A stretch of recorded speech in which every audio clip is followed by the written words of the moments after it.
Oi, Nutris! Eu sou a doutora Raquel Bicudo, sou nutricionista, doutora em Ciências Aplicadas à Pediatria e te ajudo a dominar as alergias alimentares para que você tenha mais segurança nos seus atendimentos e se destaque como nutricionista. Nessa live de hoje nós vamos falar sobre o teste de provocação oral e o papel do nutricionista nesse teste de provocação oral.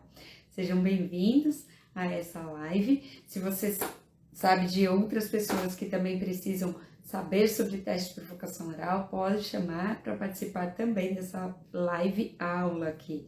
Teste de provocação oral é um tema que eu gosto bastante, foi meu tema de mestrado, tem algumas publicações em artigos de livros e alguns artigos científicos e capítulos de livros sobre esse assunto, então eu espero contribuir e tirar as dúvidas de vocês sobre este tema. Então, hoje falando sobre TPO, realmente é um assunto muito importante. Então, hoje, nessa live, eu vou falar sobre o que é o teste de provocação oral e o que não é o teste de provocação oral. Eu vou falar quais são as indicações para a realização do teste e contraindicações, vantagens e desvantagens da realização deste teste. Vou falar sobre os tipos de teste de provocação oral e qual é o verdadeiro papel do nutricionista na realização desse teste. Então, se você quer saber mais sobre isso, fique aqui comigo acompanhando essa live. Então, falando sobre nosso tema de hoje, teste de provocação oral com alimentos. Primeira coisa, o que é esse teste de provocação oral? Ele é considerado o padrão ouro quando a gente quer confirmar se a pessoa é realmente alérgica a um alimento ou excluir essa hipótese diagnóstica. Ou também quando a gente quer saber se ela já adquiriu tolerância ao alimento, ou seja, pode ser que antes ela tenha sido alérgica, mas não é mais. E é através do teste de provocação oral que a gente fica sabendo disso. Então, este teste de provocação oral é um procedimento onde o paciente ele vai consumir o alimento e vai ser observado pelo médico para verificar se vai acontecer alguma reação. Então, o teste de provocação oral, ele é feito sob supervisão médica. Em alguns casos, é feito sob supervisão mais de perto ali de uma equipe de enfermagem preparada, mas o médico está sempre ali por perto. Porque qual é o objetivo desse teste de provocação oral? É saber se o paciente não vai ter nenhuma reação imediata ao alimento, que seria algum tipo de reação grave, né? Então, ou aquelas reações IgE mediadas, ou então aquelas reações, por exemplo, do tipo FPAS, que não são mediadas por IgE, mas que também podem ser graves e podem ocorrer entre 1 até 4 horas ali após o consumo do alimento. Então, ela não é tão imediata quanto a reação IgE mediada, que ocorre até 2 horas, ela é mais tardia, muitas vezes, né? Pode ocorrer até 4, até 5 horas, mas essas seriam as reações mais graves. Então, o teste de provocação oral, ele é feito sob supervisão médica.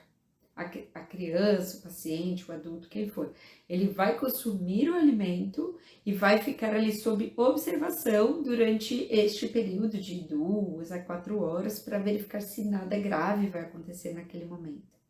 Depois disso, se a pessoa não tiver nada grave, e quiserem avaliar se ela vai ter alguma reação tardia, então ela mantém o consumo desse alimento depois em casa, pelo período que o médico determinar, para verificar se ele vai ter alguma reação tardia, alguma reação crônica. Mas o teste de provocação oral em si, ele é feito sob supervisão. Então, eu deixei isso claro para dizer o que não é o teste de provocação oral, mas que também serve como um diagnóstico de alergia. É a fase quando a gente faz uma introdução do alimento em casa. Ele não recebe o nome de teste de provocação oral, é uma introdução ou reintrodução do alimento em casa, e isso é feito quando se deseja avaliar se a pessoa não vai ter nenhuma reação tardia ao alimento, mas só é feito quando não há nenhuma possibilidade de reação imediata. Então, só é feito quando a pessoa só tem história de reações alérgicas tardias, leves, e ela tem exames negativos, sejam exames ali seja o prick teste, seja a pesquisa de IgE sérica específica. Então, muitas vezes, essa introdução em casa ela é feita com segurança quando isso é feito através da dieta materna e a mãe vai amamentar o bebê para verificar se ele vai ter algo via leite materno. Então, isso é feito em casa. A gente não chama de teste de provocação oral, a gente chama de introdução do alimento em casa, né? Justamente até para não confundir as pessoas, porque é para deixar claro que teste de provocação oral, TPO, não se faz em casa, se faz sob observação médica, ok? Então, essa introdução em casa, a gente não vai levar, a gente não coloca este nome. Por que a gente não coloca esse nome? Para proteger os pacientes. Para não correr o risco de um paciente bobear e acabar fazendo a introdução do alimento em casa e tendo o risco de uma reação imediata. Então, quando é feito dessa forma, quando é eliminado através da história clínica, de testes e de toda a história ali do paciente, é eliminada a chance dele ter qualquer reação imediata, aí sim o médico pode falar, olha, vamos fazer a introdução em casa, você vai comendo e vai me falando como é, o que você teve, passa aqui em consulta depois, me conta o que aconteceu, tá? Mas isso a gente não chama de TPO. Olha só que importante, né? Tem muita gente por aí falando que TPO pode ser feito em casa pelo paciente, né? E não pode não, tá? Então fica esse super alerta aí para os meus colegas nutricionistas, inclusive para os médicos, né? Para não fazerem a bobagem de pedir para o paciente consumir o alimento em casa quando não houver segurança para isso. Agora, o teste de provocação oral, feito então sob supervisão médica, ele pode ser feito em diferentes ambientes. Se o médico sentir que há segurança, há condições para o paciente fazer isso no consultório, ele pode realizar isso no consultório. Claro que a Anvisa, ela exige algumas condições do consultório para a realização do teste. Então, ela avalia desde o tamanho da porta, que tem que ser uma porta que possa passar uma maca, caso o paciente tenha alguma reação que ele precise e ele tenha a necessidade de ser removido para um hospital, por exemplo. Então, tem que ter oxigênio, tem que ter equipamentos, medicamentos ali para fazer qualquer tratamento. O médico precisa estar preparado para tratar qualquer reação que tenha. Tá? Mas o médico, ele avalia através de exames prévios e através da história clínica se há segurança para fazer isso no consultório. Então, há alguns casos que sim, ele vai julgar que é possível fazer a nível ambulatorial. Agora, outros casos pode ser que ele decida fazer no hospital. Acho que isso, talvez ele sinta que isso é mais seguro. Por exemplo, nos casos de FPAS é muito mais seguro fazer no hospital. Porque se o paciente tiver qualquer reação, ele vai precisar ter um acesso venoso para poder fazer reposição ali hídrica, né? E vai precisar tomar medicação antiemética para cessar os vômitos. Então, para cada tipo de alergia alimentar, por isso que ontem eu falei na live sobre os tipos de alergia alimentar. A gente precisa entender os tipos para depois pensar como que vai ser feito esse teste. Vai ser um teste de provocação oral? Vai ser uma introdução do alimento em casa? Como vai ser isso? Raquel, após o protocolo com fórmula de aminoácidos extensamente hidrolisada e finalmente apolimérica, sem reações, a criança está liberada para consumir todos os alimentos que contêm leite? Sim, sim, sim. Se ela já consumiu uma fórmula polimérica e aquela fórmula polimérica quer dizer que a proteína do leite está intacta, então ela consegue consumir essa proteína intacta sem reações, ela pode consumir em diferentes preparações, diferentes alimentos, ficam liberados os alimentos sim. Agora, o que é importante avaliar é se ela não tem uma intolerância à lactose. Aí, nesse caso, fica liberada a proteína intacta, porém com produtos com baixo teor de lactose ou sem lactose, tá? Então, seria um outro tipo de reação adversa a alimentos, né? Então, a gente precisa realmente esclarecer todos os diagnósticos. Às vezes, a pessoa até passa a tolerar a proteína, ou seja, ela deixa de ser alérgica, né? Adquire tolerância oral ao alimento, mas pode ser que ela tenha ali uma intolerância à lactose, que é uma outra questão que pode acontecer em crianças mais velhas, em adolescentes, em adultos principalmente, né? Então, é importante avaliar isso, tá?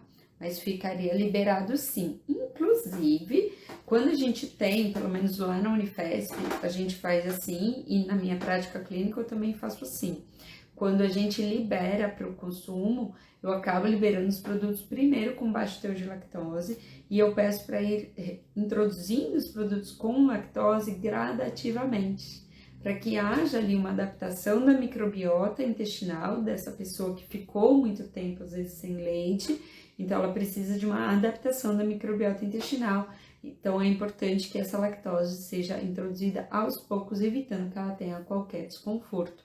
Mesmo que ela tenha uma boa produção de enzima que vá digerir essa lactose, né, é importante que haja essa adaptação da microbiota. Tá? Esse é um outro alerta aí que já é um pós-TPO, né? Pós-TPO negativo, quando a pessoa já superou a alergia alimentar, aí as coisas podem ser conduzidas dessa forma. Então, vamos lá, já falei o que é o teste de provocação oral e o que não é o teste de provocação oral. Super importante esse conceito, eu acho que é fundamental hoje em dia, né? Porque tem muita confusão sendo feita por aí. Então, isso foi bem importante de fazer esse esclarecimento. Então, falando sobre o teste de provocação oral, qual é a indicação para esse teste? Para que ele é feito? Para que ele serve? O TPO. Bom, ele serve, como eu disse logo de início, para você confirmar o diagnóstico de alergia alimentar ou excluir essa hipótese diagnóstica. Mas ele serve também para você avaliar se o paciente já adquiriu tolerância ao alimento que anteriormente ele era alérgico. Então, somente consumindo o alimento e não apresentando mais reação é que a gente sabe que a pessoa passou a tolerar. A gente não precisa ter negatividade em exames, nada disso. É importante sempre avaliar a clínica. Então, o teste de provocação oral ele é feito também para isso, para avaliação da aquisição de tolerância. Também, outra indicação para o teste é você verificar se há diferença na tolerância entre um alimento cru e um alimento cozido, porque existem alguns fenótipos de alergia onde a pessoa às vezes é capaz de tolerar o alimento em preparações assadas, esse é o caso de algumas pessoas alérgicas a leite e alérgicas a ovo. Alguns são capazes de tolerar preparações assadas, mas não toleram as preparações cozidas. Para frutas, isso também pode ocorrer, dependendo de para qual fração proteica a pessoa é alérgica. Talvez ela tolere frutas cozidas, mas não tolere frutas cruas. Então, para alguns alimentos, há sim essa diferença e o teste de provocação oral, então, é capaz de esclarecer isso. Outra indicação, quando a gente quer verificar se há reação, na verdade, cruzada entre alimentos. Então, se a pessoa diz que ela é alérgica a amendoim e tem uma positividade em exames para castanhas, será que ela é alérgica também às castanhas? Ou será que é apenas um exame positivo? O que será que é isso?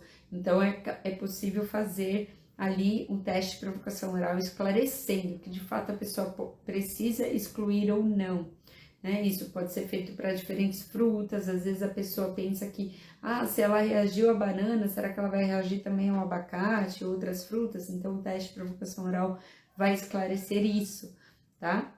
Então, quando a gente quer verificar essa reatividade cruzada entre alimentos, existem alguns alimentos que têm proteínas muito semelhantes entre eles. Então, a gente precisa saber se há segurança para consumo de um alimento e de outro, tá? Principalmente quando a gente tem essas questões de alimentos que têm proteínas parecidas. Uma outra indicação, quando o paciente chega pra gente com uma dieta muito restrita, com exclusão de múltiplos alimentos e a gente quer expandir essa dieta. O paciente muitas vezes tem medo de fazer a reintrodução desse alimento em casa, então ele fica com receio, às vezes até mesmo que o médico oriente, fale, não, pode consumir em casa, o seu filho não é alérgico, pode oferecer, às vezes a mãe fica com receio. Então o que a gente faz para a gente conseguir expandir essa dieta? Teste de provocação oral. Faça o primeiro consumo na frente do médico, a criança não tendo nenhuma reação grave, nenhuma reação imediata, nada que vai ocorrer ali imediatamente, porque as graves ocorrem imediatamente. Então, ela fica liberada para fazer o consumo depois em casa. E aí, a mãe já tendo observado esse primeiro consumo ali junto com o médico, já teve segurança que a criança não tem nada, ela tem muito mais coragem de continuar oferecendo esse alimento em casa. Então está aí mais uma indicação para o teste de provocação oral. Então é sempre quando a gente quer confirmar se a pessoa é alérgica ou não é alérgica, né? É através desse teste. Por isso que ele é considerado o padrão ouro para o diagnóstico de alergia alimentar, porque ele vai de fato mostrar se a pessoa tem alguma clínica contra aquele alimento, tá? É essa sempre a ideia do TPO. E o TPO, considerando essa sua característica, ele tem vantagens, tanto quando o paciente ele tem um resultado positivo do teste, ou seja, quando ele reage, ou quando ele tem um resultado negativo do teste, ou seja, quando ele não reage ao alimento durante aquele teste. Quais seriam as vantagens, né, dele ter um resultado negativo? Bom, isso é muito óbvio, ele vai poder consumir aquele alimento sem medo, aquele alimento vai poder ser considerado aí um veículo para os nutrientes que tem a oferecer para aquele paciente, ele vai sair da dieta de restrição, isso amplia muito a sua qualidade de vida e oportunidade ali de se nutrir através daquele alimento que foi liberado para o consumo. Então, essa vantagem do TPO negativo ela é muito óbvia, mas o TPO positivo, ele também tem vantagens. E a vantagem de quando você tem um diagnóstico claro ali do TPO positivo é essa clareza no diagnóstico. Então, a pessoa, ela acaba tendo muito mais certeza do quanto é importante ela fazer a restrição daquele alimento, porque ela passa a ter certeza absoluta que se houver o consumo, haverá reação. Em alguns casos, essa reação pode ser grave, inclusive. Então, há um maior comprometimento com aquela dieta de restrição. Isso, então, valida o esforço daquele paciente, daquela família para a realização daquela dieta. Porque a gente sabe que dietas de restrição, elas não são livres ali de esforço. Muitas vezes elas são mais caras, elas podem trazer um certo preparo a mais, né? Um cuidado muito maior ali para evitar os alimentos, então especialmente em situações ali de convívio social, isso traz algum impacto, traz no mínimo uma preocupação, um cuidado a mais, né? Agora, se a pessoa tem certeza do porquê ela precisa fazer todos aqueles cuidados, então isso é vantajoso. Por isso que a gente diz que o teste de provocação oral ele traz vantagens tanto quando o resultado é negativo, onde você tem a liberação da dieta, tanto quando ele é positivo, ou seja, você precisa manter a restrição dietética, mas aí você tem a certeza absoluta do que é isso e também você já fica sabendo o que esperar muitas vezes, né? Qual a reação, é possível também você procurar conhecer qual é o limiar de qual é a quantidade mínima de alérgeno que a pessoa ingere que já é capaz de causar alguma reação nela, né? Então a gente tenta oferecer fazer esse teste em doses gradativas, começando com a mínima dose possível ali necessária para causar alguma reação. E aí com isso a gente já consegue muitas vezes perceber que, olha, com mínima quantidade esse paciente já reage, então muito cuidado, não vamos bobear, não vamos liberar. Por exemplo, se você quer saber se o paciente vai tolerar algo assim, se eu posso liberar ele para consumir algo que possa conter leite, então eu posso fazer um teste com uma mínima quantidade de leite que eu conheça, e aí eu já sei se ele tolera ou não aquela mínima quantidade, né? Nem que eu pingue uma gota de leite em 1 litro ali de, sei lá, de suco e ofereça para aquele paciente uma pequena quantidade. Eu já sei qual é a fração proteica que tem ali, qual a quantidade de proteína que tem ali. Então, eu já fico sabendo se ele reagiu ou não reagiu daquela forma. Então, ele serve, inclusive, para isso, né? Para você tentar descobrir ali se a pessoa reage a mínimas quantidades daquele alérgeno.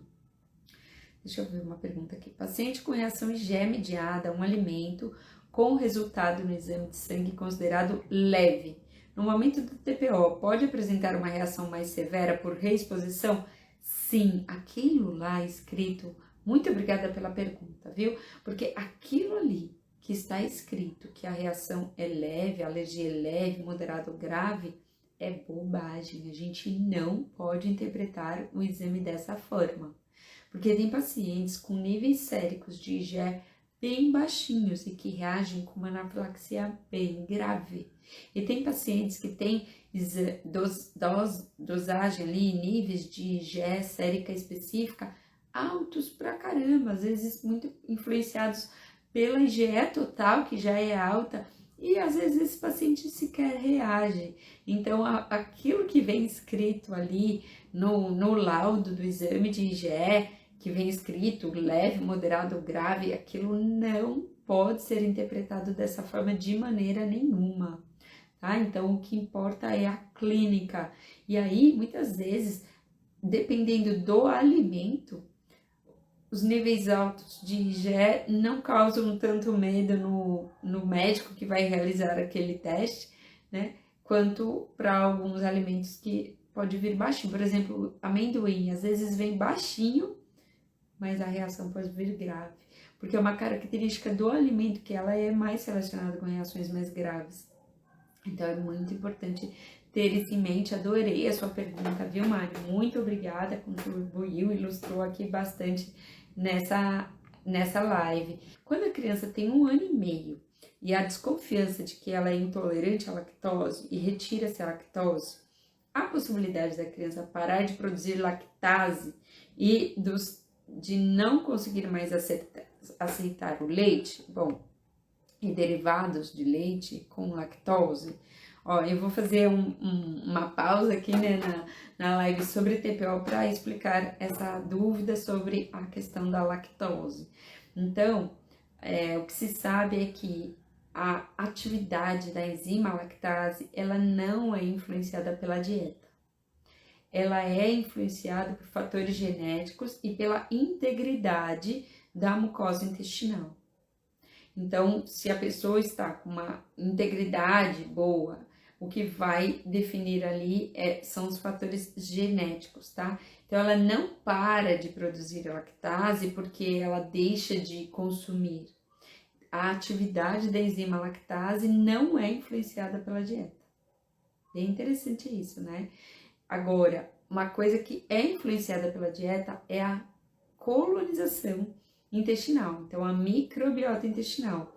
E a gente sabe que tem um papel muito importante em relação à intolerância à lactose, considerando ali a microbiota intestinal, como ela é composta. Então, se a pessoa para de ingerir lactase, o que acontece é que aqueles micro-organismos que estariam ali gostando de consumir a lactose sem causar tantos estragos, eles vão embora, porque eles param de receber alimentos. Então, quando você consome mínimas quantidades de lactose e tem ali uma microbiota alterada, não favorável ali para isso, você tem um risco ali maior de ter sintomas, às vezes até com pequenas quantidades de alimento. Então, tem muito mais a ver com a microbiota intestinal, tá? Essa questão, mas não com a influência da atividade, com a produção da lactase em si. É um assunto bem interessante, né? Que muitas pessoas têm dúvidas e eu acabo trazendo esses esclarecimentos porque são dúvidas aí que as pessoas acabam confundindo, às vezes intolerâncias com alergias, então por isso que é importante. Por que é que a pessoa às vezes tem a positividade na IgE, às vezes em níveis baixos, moderados ou leves, e isso não tem a ver com a reação em si, né? O que tem a ver? É porque não é a quantidade de IgE que vai definir se a reação vai ser mais grave ou menos grave, não é isso, não é a quantidade de IgE, tá? A gente tem não só IgE, mas a gente tem outras células que fazem a parte ali do sistema imunológico e que vão também influenciar se essa IgE vai ser utilizada ou não. Por isso que tem pessoas que têm a IgE positiva, mas toleram o alimento, né? Então a gente tem as Tregs que vão regular a ação dessas IgEs, se elas vão ser utilizadas ou não. serão acionadas ou não. Então a gente tem uma série de mecanismos ali. E tem a ver também com a questão do alérgeno em si, tá? Então o tipo de reação que geralmente ele causa. Então realmente não dá pra gente fazer essa ligação. Na clínica a gente não faz, né? Existem vários trabalhos mostrando isso, que não tem essa relação. Então pegam trabalhos assim, onde eles pegam um grande número de pacientes, dosam a IgE de todos eles, classificam lá em quem é leve, moderado, grave, vê a quantidade de IgE sérica e depois submete esses pacientes ao teste de provocação oral, tá? E outra indicação do teste de provocação oral, né? A partir de pesquisa, a partir de pesquisa clínica. Então, eles fazem isso para verificar se há essa relação. E aí fica claro, quando a gente faz esse tipo de trabalho, que não há essa relação. Outra dificuldade que se tem, né, em relação, e o TPO é usado, é você determinar qual é a quantidade de IgE que a partir daqui eu vou falar, nossa, a pessoa nem precisa fazer teste de provocação oral, porque já é certeza que ela vai ser alérgica. Então, qual é o tamanho de pápula que você, a partir daquele tamanho de pápula, você já tem certeza que a pessoa seja alérgica. A gente não tem isso, porque varia muito de alimento para alimento, de população para população. Por isso que o TPO ele continua sendo padrão ouro, porque realmente em todos os estudos que foram feitos aí mundo afora, não foi possível padronizar o tamanho de pápula ou o nível de IgE, que seria ali considerado suficiente para você fechar diagnóstico, tá? Então isso varia muito de alimento para alimento, população para população. Se fosse possível fechar com os testes, né, com esses testes, seja prick teste ou a dosagem de IgE, seria uma maravilha, porque a gente não ia precisar colocar o paciente em risco durante um teste de provocação oral. O teste de provocação oral, gente, é tenso para o médico, é tenso para a família. Na maioria dos casos a gente faz só quando a gente, pela história clínica e pelos exames, a gente tem quase certeza que o teste vai ser negativo. Na prática clínica a gente faz o teste de provocação oral muito mais para liberar o consumo do que para confirmar que o paciente é alérgico. Então, para liberar o consumo, quando ele já tem, às vezes, essa questão da IgE, às vezes quando ele começa a baixar drasticamente os níveis de IgE, é um sinal que pode ser que já seja um momento de fazer o teste de provocação oral. Então, ele acaba dando esse sinal, mas aí a gente acaba fazendo o teste. Então, porque a gente faz porque a gente acha que vai dar negativo. A não ser quando for protocolo científico. Aí, em protocolo científico, você vai fazer em todo mundo. Isso aconteceu no meu mestrado. O meu mestrado, eu estava fazendo a padronização para a realização do teste de provocação oral com leite, enquanto uma médica ela tentava descobrir qual era o tamanho de pápula que poderia dizer que a partir daquele tamanho todas as pessoas reagiam, todas as pessoas eram alérgicas. Então ela estava tentando definir um cutoff, né, um ponto de corte ali para o tamanho de pápula do leite. Então, todos os nossos pacientes tinham exames positivos, todos tinham IgE positiva, todos tinham prick teste positivo e todos foram submetidos ao teste de provocação oral. Então, para entrar no programa, para entrar no projeto, ali na pesquisa, todos tinham que ter positividade nos exames e todos foram submetidos ao teste de provocação oral e menos da metade reagiu quando consumiu o leite.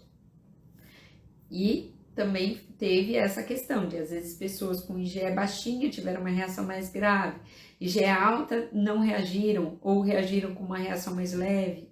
Então, a gente percebe que realmente não tem essa correspondência. A Ana Elisa falou, eu queria fazer de trigo, mas sinceramente tenho medo. Queria fazer o teste de provocação oral de trigo. Então, uma coisa importante, tá? Importante saber que a alergia a trigo é diferente de doença celíaca. Tem muita gente que confunde também, né? E aí, para doença celíaca, é um outro processo de diagnóstico e a gente não trabalha com as provocações, no caso da doença celíaca, né?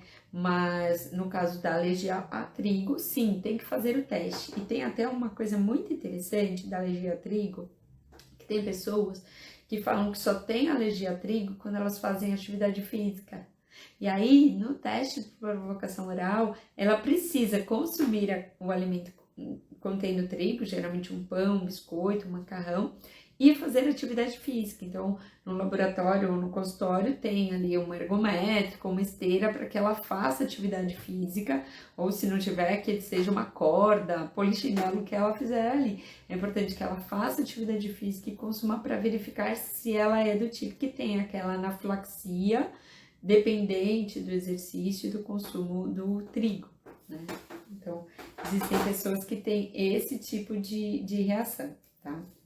Deixa eu ver, a Michelle perguntou. Uma paciente que quando fez o teste desregulou totalmente a criança e foi a médica que pegou para a mãe dar o leite. Não entendi. Não entendi a pergunta. Quando a médica fez o teste, desregulou a criança e pegou a mãe do leite. Não entendi.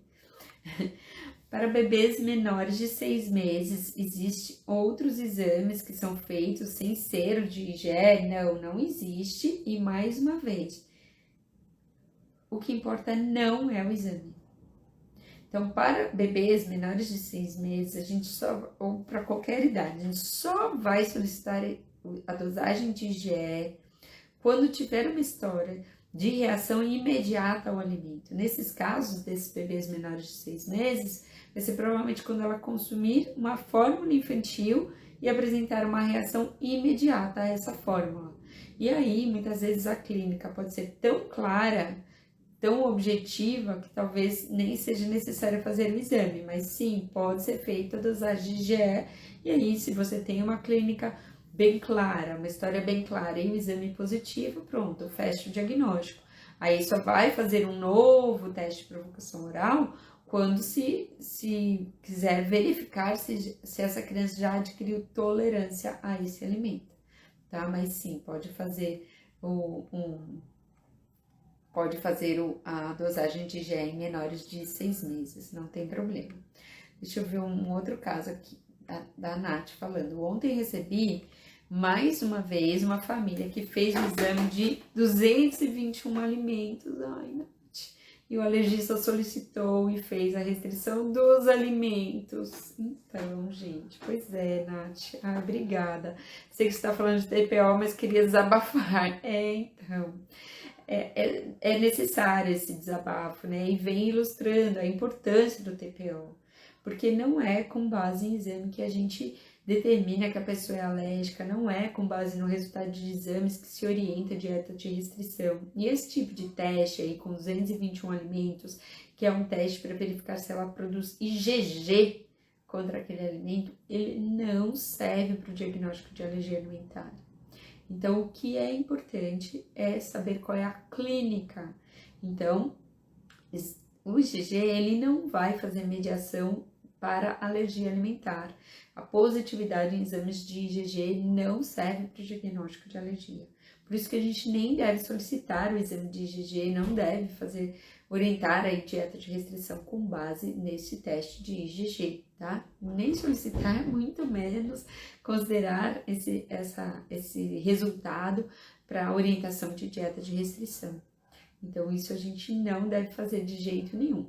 Se eu quero definir ou excluir um diagnóstico de alergia alimentar, o caminho é a realização do teste de provocação oral.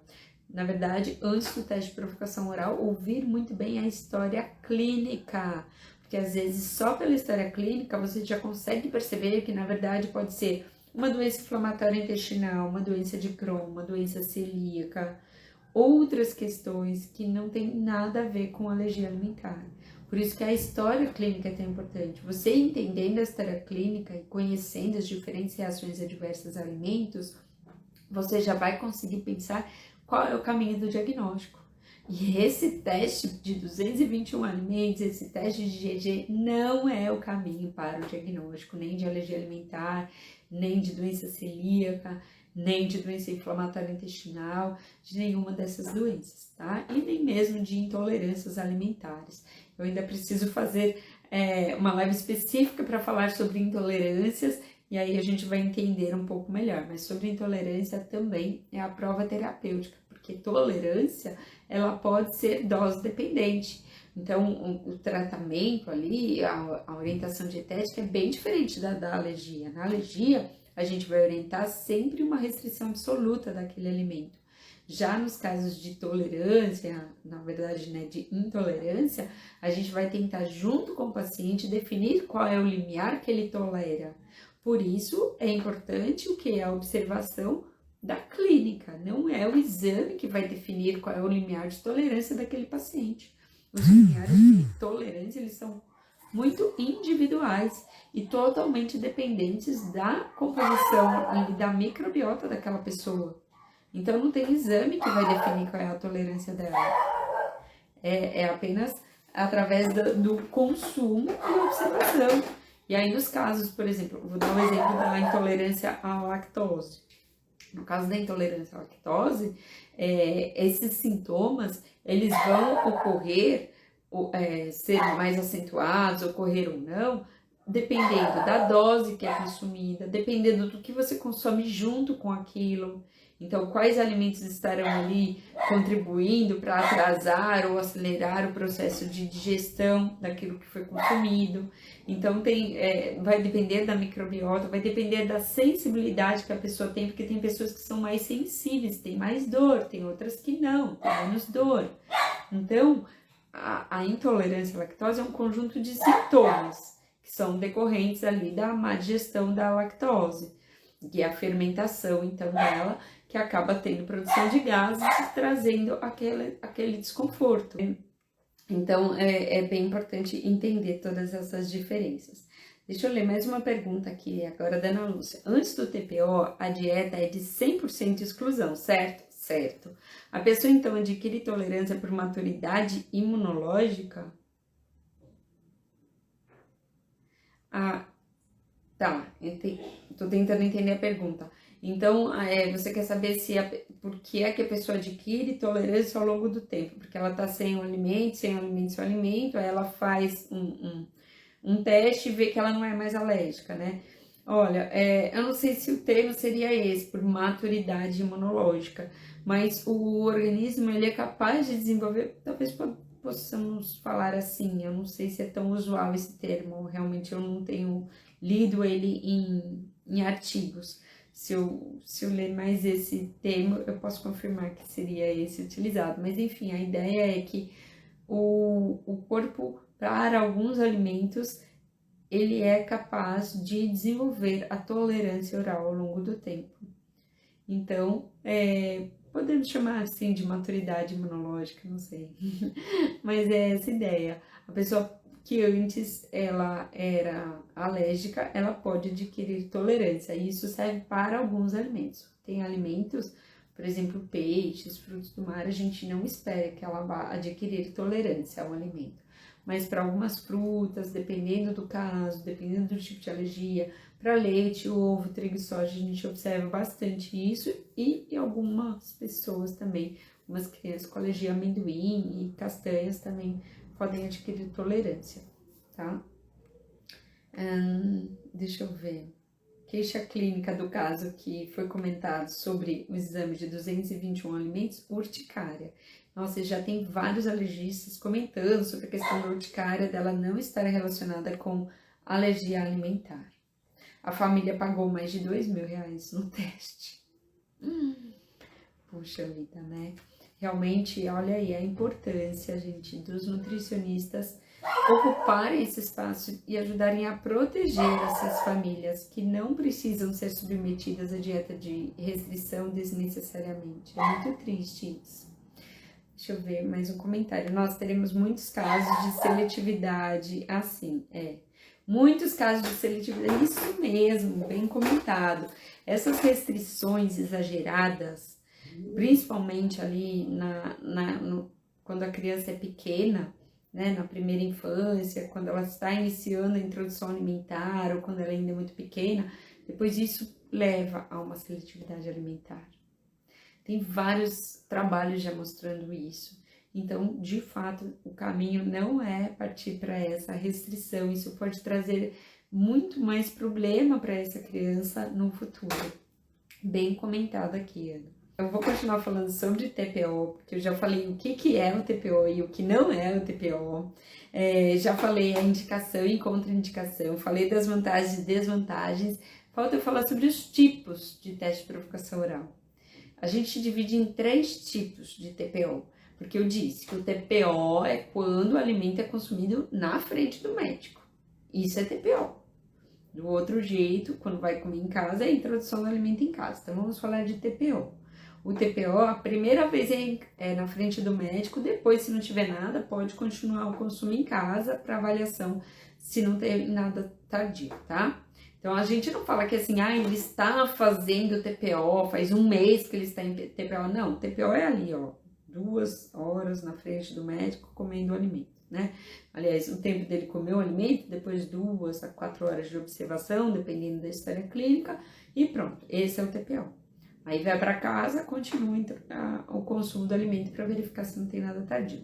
Então vamos falar do TPO. O TPO ele pode ser de 3 tipos. O paciente pode consumir, esse TPO, eu vou falar os tipos, ó, é o TPO aberto, o TPO simples cego e o TPO duplo cego, controlado por placebo. Então o TPO aberto é quando a pessoa consome o alimento, sabendo que ela está consumindo o alimento, os parentes, os familiares, os acompanhantes sabem e o médico sabe, todo mundo está sabendo que aquele alimento está sendo testado. O TPO simples cego, o médico sabe que ele está dando o alimento para o paciente naquele momento, mas o paciente, os seus familiares, o acompanhante dele não sabem. Não sabem se ele está consumindo algo que tem aquele alérgeno que está sendo testado ou não. Então, isso muitas vezes é mascarado numa receita, né? E aí ele não sabe se naquela receita contém ou não contém aquele alimento. Pode ser feita até 2 receitas, uma com placebo, outra com alimento real. E aí, por que ele é simples cego? Porque somente o paciente e suas familiares não sabem, mas o médico que está fazendo aquilo, o médico sabe. E aí, o duplo cego, controlado por placebo, é quando nem o paciente nem o médico sabem qual é o alimento que está sendo oferecido para aquela pessoa. Então, uma terceira pessoa, muitas vezes um nutricionista, prepara 2 receitas. Uma contendo placebo e outra contendo o alérgeno que ele quer testar. E faz um sorteio. Então, nem o médico, nem o paciente sabem o que está sendo oferecido naquele momento, se é o alimento real, se é o placebo. E a vantagem que se tem desse teste de provocação oral duplo cego controlado por placebo é que você elimina tanto o viés do observador, que é o médico, quanto o viés do próprio paciente. Por quê? Existem algumas reações que a pessoa pode ter que elas podem ser psicologicamente induzidas, elas podem ser fruto da ansiedade que o paciente está tendo por saber que ele possivelmente está ali consumindo aquele alérgeno. Às vezes ele pode acreditar tanto que ele tem aquela alergia que ele pode começar a dizer, nossa, estou com coceira, estou com dor de cabeça, acho que eu estou sentindo que meu pé está inchando. Eu estou lembrando desses sintomas porque eu já vi acontecer. Só que eu já vi acontecer com placebo. Então, o que acontece? Quando a pessoa ela tem esses sintomas subjetivos, né? Ela fica ali, às vezes, achando que é e não é. E o médico, se ele nem sabe também se está sendo oferecido o alimento real ou placebo, ele simplesmente vai observar e ele vai medicar conforme ele achar necessidade. Então, eu já vi teste onde a pessoa recebeu um placebo, o médico foi lá, medicou, porque a pessoa falou que estava reagindo, falou que não estava se sentindo bem, que estava sentindo mal, que estava sentindo coceira, que o pé estava inchando, que a cabeça estava coçando. E aí, quando ela consumiu o alimento real, no caso do leite, ela falou, não, hoje tá tudo bem, hoje eu tenho certeza que eu estou consumindo soja, que é o que eu como todo dia, não tô tendo nada. E então, na verdade, a pessoa, aqueles sintomas que ela relatou, não eram tão visíveis, né? Minha cabeça está coçando, acho que o meu pé está inchando, estou me sentindo mal, foram sintomas subjetivos. Mas o médico falou, bom, então peraí, vou medicar, porque ele também não sabia o que estava sendo oferecido. Mas, depois que a gente faz um teste, seja ele simples cego ou duplo cego, controlado por placebo, a gente precisa fazer um aberto. E aí, no aberto, a pessoa vai saber se realmente ela está consumindo o alimento ou não. Então, a gente, sempre que a gente pode, a gente já faz o aberto. Agora, se tiver qualquer chance de ter uma reação subjetiva, então para maiores de 3 anos de idade, que podem ter essas influências psicológicas, aí a gente já procura fazer o teste ou simples cego ou duplo cego controlado por placebo. Se você tem uma terceira pessoa para preparar essas receitas, então você pode realizar, né, o médico pode realizar duplo cego controlado por placebo, que aí seria o padrão ouro mesmo, né, afasta todos os vieses ali durante essa realização. Então é muito interessante, inclusive, nutrição é mais um campo de atuação para os nutricionistas. Olha só a dica que eu vou dar agora. Por quê? O TPO, agora que ele vai começar a ser realizado pelo SUS, e agora que ele foi aprovado também para entrar aí no rol de procedimentos da ANS, então os convênios de saúde vão começar a pagar o TPO. Então os médicos vão começar a realizar mais o TPO. Antes, somente os hospitais e escolas é que faziam isso, somente alguns locais de referência. Não era algo que era feito assim corriqueiramente. Agora, os médicos vão começar a realizar mais. Porém, a gente sabe que para manipular alimentos, para preparar essas receitas, eles precisariam ter um espaço específico para isso. E com todas as normas, né, de um ambiente para manipulação de alimentos. Isso acaba ficando caro. Então, por mais que eles queiram realizar o teste no consultório deles e receber do convênio para isso, eles muitas vezes não têm um ambiente adequado para o preparo desses alimentos. Então, o nicho novo de mercado Nutri é o seguinte, é você criar uma cozinha para você preparar. Ai, gente, nem acredito que eu tô falando isso, porque eu podia criar isso e eu ia ganhar dinheiro, mas tô falando, né? O Brasil é grande, vamos todo mundo ganhar dinheiro junto. Olha só. Você criar um espaço para preparar essas receitas e vender essas receitas prontas para os hospitais, para as clínicas, para os laboratórios, para os consultórios. Então, olha o nicho de mercado que se abre. Então, Nutri, olha, você entender de alergia alimentar pode te proporcionar aí uma grande oportunidade de trabalho. E um nicho novo, onde dá para ganhar muito dinheiro. Quando eu fiz estágio de observação em Nova York, eu ficava nos centros de teste de provocação oral. E lá tinha esses preparados que eram fornecidos para o hospital, muitas vezes até nos protocolos de pesquisa, né, que era onde a gente mais fazia o TPO duplo cego. A gente não fazia muito no particular isso, fazia mais nos protocolos de pesquisa, então eles já colocavam isso até no financiamento da pesquisa, né? Então era a verba garantida.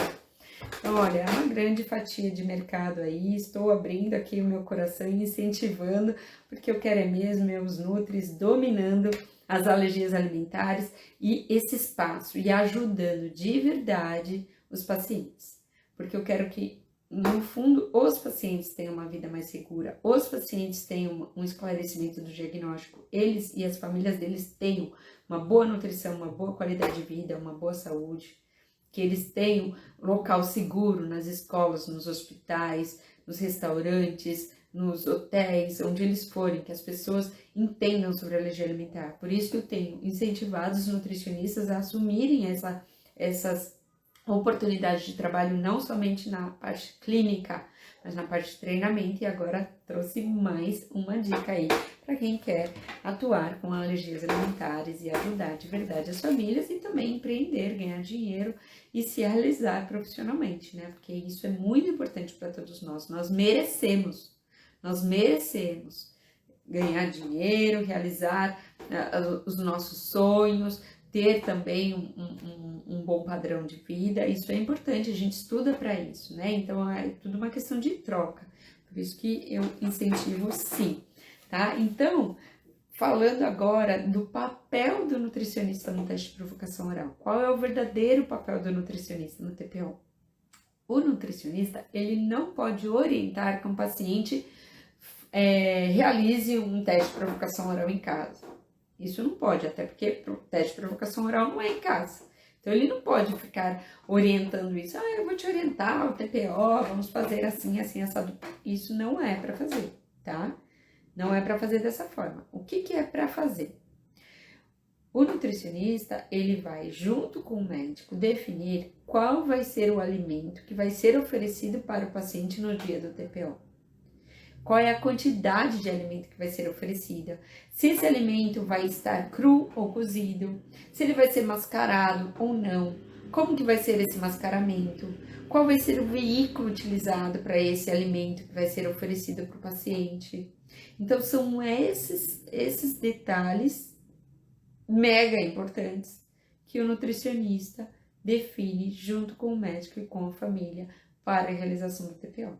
E antes do TPO, o nutricionista orienta a dieta de restrição absoluta daquele alimento, para que a pessoa realmente faça uma restrição absoluta, para que no dia do TPO o paciente esteja em bom estado de saúde geral e que ele não tenha tomado nenhum tipo de antialérgico ou medicamento que possa interferir nas reações no dia do teste. Então, ele tem que ficar pelo menos uma semana, 10 dias sem as medicações. Por isso, é importante ele fazer a restrição dietética antes do teste.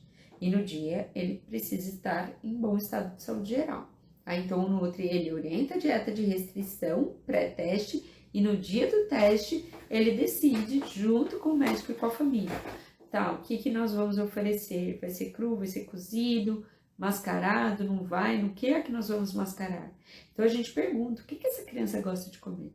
Ela gosta de comer algo salgado, doce? Ela prefere alimentos sólidos? Ela prefere algo líquido? Ela prefere algo pastoso? O que ela prefere?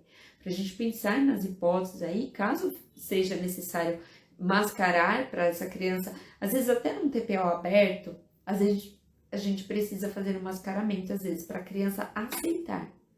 Então, a mãe sabe que vai ser oferecido aquele alimento, por isso a gente diz que é aberto, mas para a criança aceitar, às vezes a gente precisa veicular aquilo de alguma forma. Ela não precisa necessariamente tomar o leite puro. Ela pode misturar isso num suco que ela goste. Então, inclusive no curso eu dou essas dicas, né? E com a possibilidade até de fazermos uma aula bônus exclusiva só para eu falar dos mascaramentos, dos macetes dos mascaramentos no TPO, né? Eu também disponibilizo os artigos que eu publiquei a esse respeito, com as receitas, né? Para que vocês trabalhem em conjunto com o médico e com a família. Às vezes, dependendo se um TPO aberto, a própria família pode preparar a receita e levar no dia do teste. Então, a gente vai trabalhando dessa forma. A gente tem que entender qual é o tipo de teste e entender se a gente vai fazer mascarado, aberto ou não, e a quantidade de alimento, que é o mais importante num teste de provocação. Porque num teste de provocação oral, não adianta você testar uma lasquinha de pão e depois liberar para a criança consumir um pão inteiro em casa. Não, se você está testando se ela tolera um pão, você vai testar um pão, para saber se ela tolera a quantidade de proteína contida em um pão. Então, para cada alimento, a gente pensa qual é o tamanho da porção que uma criança, uma pessoa, um adulto, uma pessoa dessa idade consumiria. Vamos supor, ovo. Então uma criança nessa idade comeria meio ovo, então eu vou testar meio ovo. Um adulto nessa idade comeria 2 ovos, então eu vou testar 2 ovos. Ou a proteína de 2 ovos. E aí, olha aqui uma dica. Muitas vezes o que a gente usa lá na Unifesp, o que eu costumo usar nos casos que eu acompanho, a gente usa clara liofilizada. Porque aí numa pequena quantidade de clara eu já consigo testar a quantidade de proteína de um ovo inteiro. E essa clara eu posso mascarar ela numa sobremesa láctea, numa batata amassada, posso colocar ela diluída num suco que a criança goste. Então eu posso veicular essa clara de diferentes formas e eu sei que ela vai estar testando ali um ovo, a quantidade de uma proteína de um ovo cru e sem o risco de uma salmonela, de ingerir a salmonela, né? De ter uma salmonelose, tá? Então essa é uma dica mega importante, gente, mega importante. Deixa eu ler aqui. A Ana Lúcia falou, reintrodução alimentar em casa são para as reações não anafiláticas, né? E o TPO, reações anafiláticas, não necessariamente anafiláticas, Ana, porque assim, ó, a pessoa ela pode ter uma reação IgE leve, Mas se é uma reação IgE, já tem que fazer um TPO. Não é só para quem reage com anafilaxia, tá? E nos casos de reações tardias, também somente reações tardias leves. Porque se a pessoa tiver, por exemplo, FPAS, que é a síndrome da enterocolite induzida por proteína alimentar, que é a característica são vômitos, isso não é uma reação anafilática, mas é uma reação que pode levar o paciente a óbito por desidratação por conta dos vômitos. Então, para qualquer risco de uma reação grave, ela precisa fazer isso sob supervisão médica. E acontece às vezes do paciente antes não ter história de reação IgE mediada, só tinha a reação tardia leve, mas fica um tempão em dieta de restrição. Nesse período, às vezes ela acaba desenvolvendo IgEs específicas para aquele alimento, e aí você pode ter uma surpresa durante a reexposição do alimento.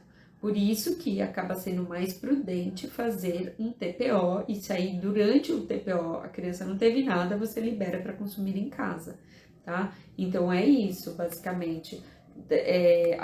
Quando que vai liberar em casa com mais segurança, né?